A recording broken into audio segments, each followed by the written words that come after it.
Қалайсыздар, құрметті ағайындар. Мына видеода сіздерге сұрап жатсыздар менен тауықтар бір-бірін шұқып жатыр, балапандар деп ше. Сол мына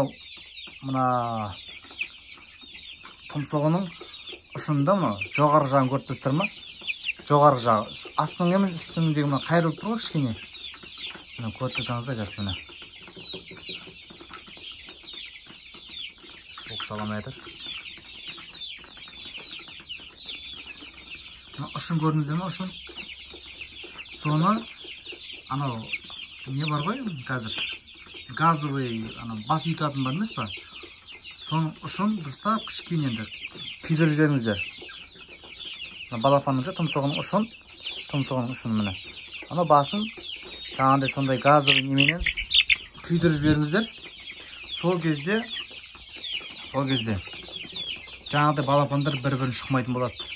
Бұл да бір несі.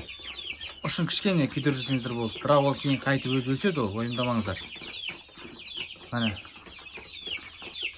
Балапандарыңыз шықып жатса, жаңағыдай тұмсығының ұшын күйдіріп жіберіңіздер. Либо зажигалкамен ба, либо жаңағыдай паялампмен ба, газовый ше. Тек ұшын, үстіңгі ұшын. Түсіңіздер ме? Астын емес, үстіңгі ұшын күйдіріп жіберсеңіздер болды. Сонымен бір-бірін шықмайтын болады. Міне балапандар. Осы жақта тұр менде, сыртта.